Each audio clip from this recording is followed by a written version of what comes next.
ভারত শাসিত জম্মু কাশ্মীরে বিচ্ছিন্নতাবাদীদের সাথে ভারতীয় সেনাবাহিনীর সদস্যদের তুমুল সংঘর্ষ ও বন্দুকযুদ্ধ হয়েছে। এই ঘটনায় ভারতের সেনাবাহিনীর 4 সেনা সদস্য নিহত হয়েছেন। নিহতদের একজন সেনাবাহিনীর মেজর। হামলায় আহত হয়েছেন কমপক্ষে আরও 5 জন সেনা সদস্য।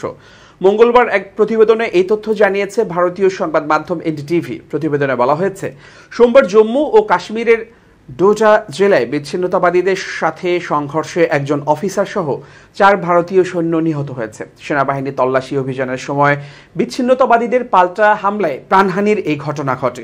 ভারতীয় কর্মকর্তাদের মতে, বিচ্ছিন্নতাবাদীদের উপস্থিতি সম্পর্কে সুনির্দিষ্ট তথ্যের ভিত্তিতে ভারতীয় সেনাবাহিনী এবং জম্মু ও কাশ্মীর পুলিশ উপত্যকার ডোডা জেলার দোসা এলাকায় যৌথ অভিযান শুরু করে।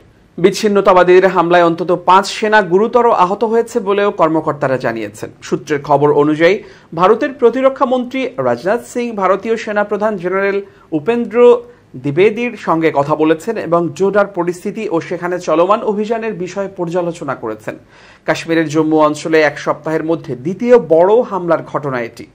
গত সপ্তাহে উপত্যকার কাঠুয়ায় বিচ্ছিন্নতাবাদীদের হামলায় ভারতীয় সেনাবাহিনীর 5 সেনা নিহত হয়। ওই হামলায় আরও 5 জন সৈন্য আহত হয়। অন্তত 12 জন সৈন্যকে বহনকারী 2টি ট্রাকে বিচ্ছিন্নতাবাদীদের সমন্বিত হামলার পর হতাহতের এই ঘটনা ঘটে।